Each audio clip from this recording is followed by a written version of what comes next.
Pirmdien Daugavpilī sinagoga Kadiš, tāpat kā daudzas citas pasaules pilsētas, tika godināti Hamas uzbrukuma Izraela upuri.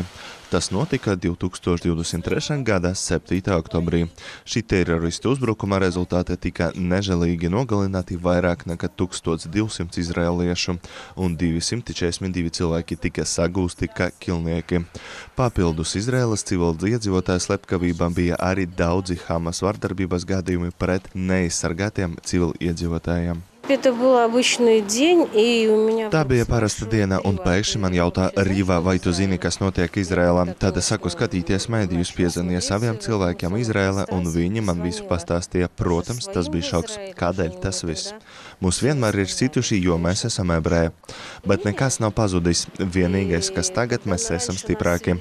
Kad agrāk mūs veda uz nokaušanu un mēs nepretojamies, tas tika uzskatīts par pašsaprotamu, un kad tagad mēs sākam lausties, radīt zobus, tas izrādījās slikti. Kā norādīja klātesošie, 7. oktobra sēru diena ir svarīga ne tikai izraeliešiem. Tā parādīja, ka visas cerības un pārliecība, ka holokausts nekad vairs neatkārtosies, ir zudušas.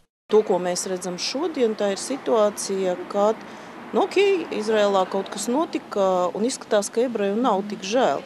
Un mēs esam gatavi žēlot, retranslējot marksismu ideoloģiju, mēs atradīsim to apspiesto un žēlosim viņu, tāpēc, ka viņš skaļāk kliedz. Liela daļa tic vienkārši propagandai, ka Izraela absolūti nelikumīgi iznīcina civiliedzīvotājus.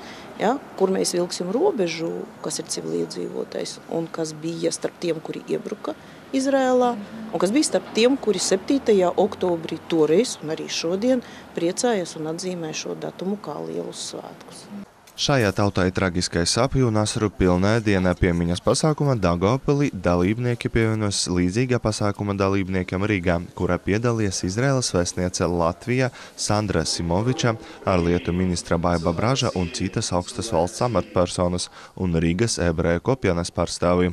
Mītiņa Daugavpilī piedalījās aptuveni 100 cilvēku, tostarp pilsētas domes priekšsēdētājs Andrejs Elksniņš, pašvaldības deputāti, Daugavpils universitātes studenti un pasniedzēji, vietējais ebreju kopienas pārstāvji un citi ieinteresēti daugavpilieši. No 2024. gada Latvija uzsāks neatliekams medicīniskas palīdzības dienesta optimizācijas procesu. Pēc veselības ministra Hosama Abu Mēri teikta, reorganizācija galvenokārt ietvers medicīnas brigāžu skaita samazināšanu no 3 līdz 2 cilvēkiem. Nav plānots atlaist darbiniekus, viņi tiks pārcelti no viena reģiona uz citu, kur trūkst atrast palīdzības personālā. Iepriekš tika ziņots, ka nākamā gada veselības aprūpes budžeta projekta paredzēti samazinājumi 1 600 000 eiro apmērā. Šā un citu iemeslu dēļ tiks veiktas izmaiņas neatliekamas medicīniskas palīdzības darba organizācijām. Piemēram, tiks samazināts brigāžu skaits naktīs un ievests jauns hospitalizācijas princips. Tagad 2024. gada 8. oktobris Daugavpils reģionālajai slimnīcai ir zīmīga diena. Tieši šodien oftalmologi veiksmīgi paveica pirmo kataraktas operāciju, izmantojot modernas metodes. Tas nozīmē, ka mēs runājam par operāciju, pēc kuras pacients pēc 3 stundām devās mājās. Un tas viss pateicoties jaunajām tehnoloģijām un vienotai ārstu komandai. Proti oftalmologi Žana Cihamorskaja, Stanislavs Trafailo un ķirurģijas māsas. Vadošā loma operācijā tika uzticēta jaunam speciālistam doktoram Stanislavam Trafailo, kurš operācijas beigās neslēpa prieku. Ļoti labi, jā. Labi, riktīgi tā pastrādājam, jā. Un ceram, ka viss ies uz priekšu un strādāsim vairāk un labāk. Es domāju, tas ir ļoti liels solis uz priekšu, jā, jo tas atļaus mums tagad operēt efektīvāk, ātrāk, un tas ir daudz labāk tieši pacientam.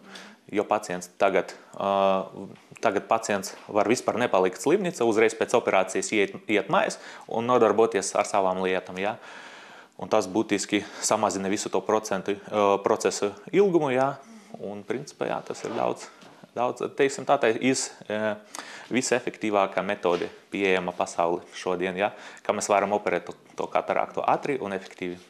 Pateicoties jaunākajām tehnoloģijām, kataraktas operācija šodien ilgst aptuveni 10 minūtes vai pat mazāk. Pacients ir pie samaņas. Tā kā nav lielu audumu iegriezumu, pacients var atstāt slimnīcu tajā pašā dienā. Es plānoju ilgi šeit strādāt, jā, tāpēc es nekur nepazaudēšu no šienes, jā.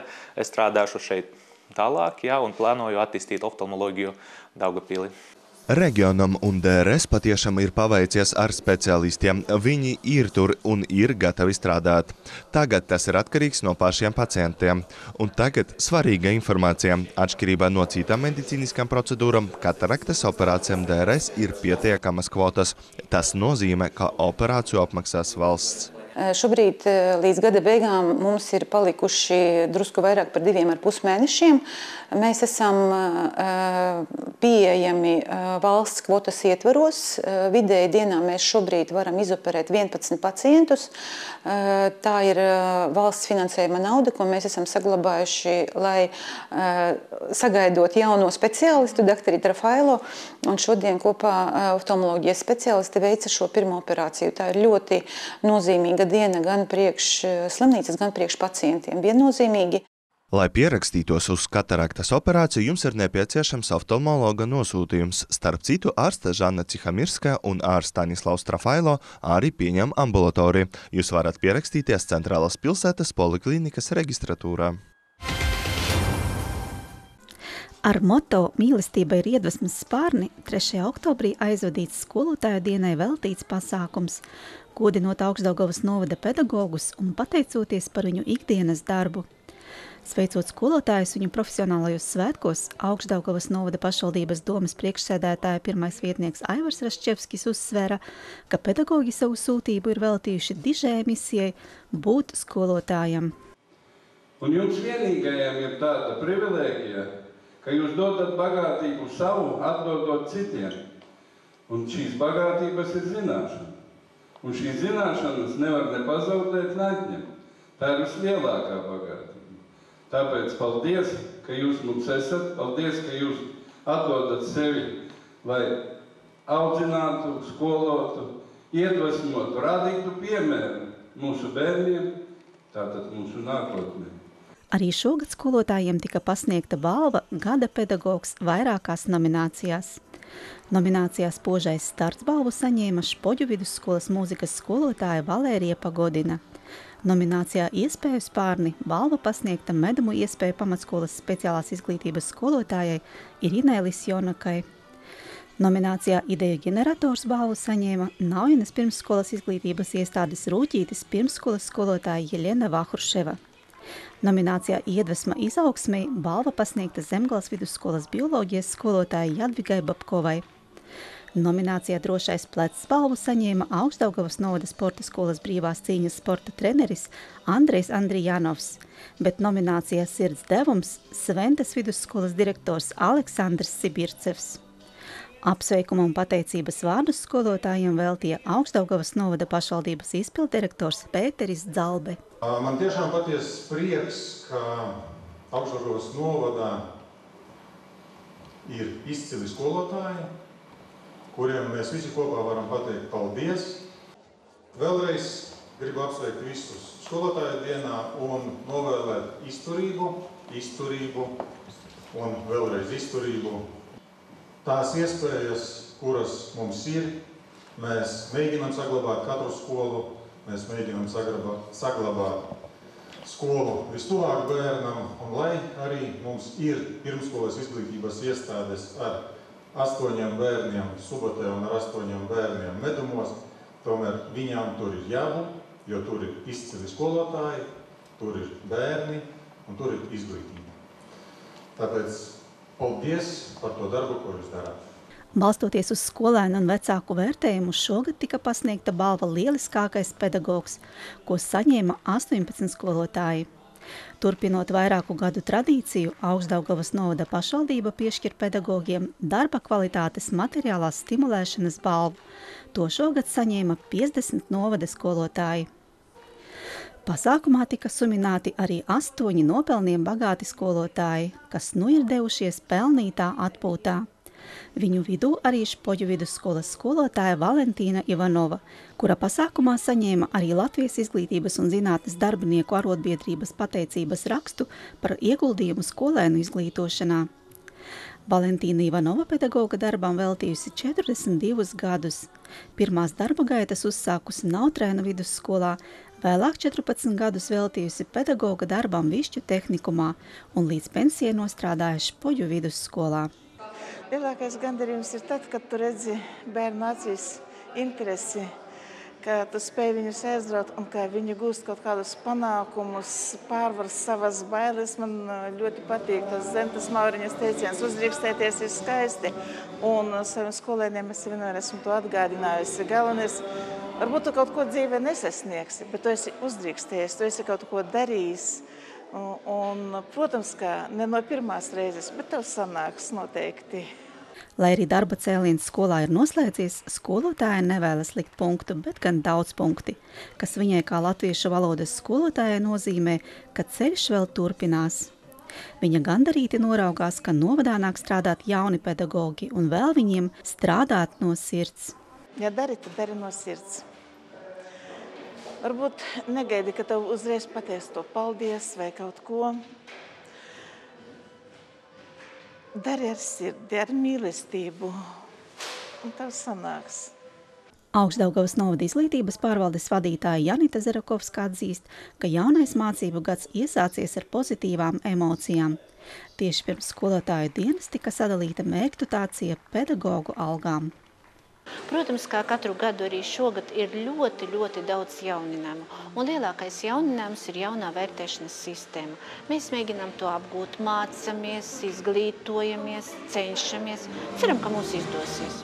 Vislielāko prieku sagādā cilvēki, kuri strādā mūsu novadā. Tie ir burvīgi pedagogi. Katrs pedagogs ir pelnījis milzīgu paldies, jo katrs dara savu darbu pēc labākās sirdsapziņas.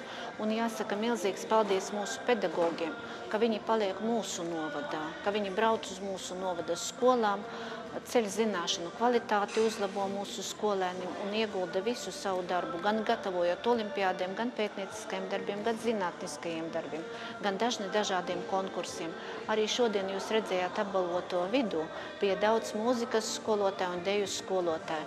Tie ir tie, kuri mums sagatavos skolēnus noteikti dziesmu un deju svētkiem šai vasarai.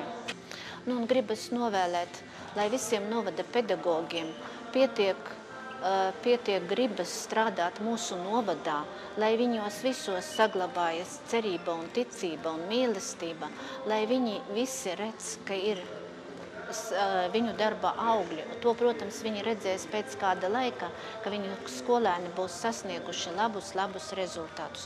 Gribas novēlēt novada pedagogiem izturību, pacietību, mazāk noteikti papīru, lai būtu jāraksta, bet to, kas jādara, lai izdodas visiem kopā mums sasniegt iecerētos mērķus. Inese Minova, Guntis Kaminskis, Augšdaugavas novada pašvaldība. Oktobrā vidū tiek svinēta valsts valodas diena un domājot par to 12. oktobrī pārbaudīt savas zināšanas un prasmes latgaliešu rakstu valodā aicinās arī 8. diktāts latgaliešu rakstu valodā. Diktāts skanes Latvijas Radio 1 eterā latgaliskajā raidījumā Kolna sātā, sēsdienas vakarā 18:20, kā arī video formātā būs skatāms sabiedrisku mediju portālā lsm.lv un latgaliešu kultūras ziņu portāla lakuga.lv.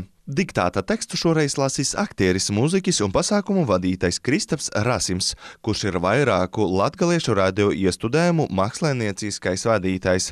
Šogad Latvijas radio radījusi audio pasāku lietotni, kuru plānots papildināt arī ar pasākam latgaliski. Tāpat šogad savu 100 gadi svin latviešu folkloras krātuvē. Diktātu latgaliešu rakstu valodā organizē Latgaliešu kultūras kustība Valūda, Latgaliešu kultūras ziņu portāls lakuga.lv un Latvijas radio Latgales mediju studija.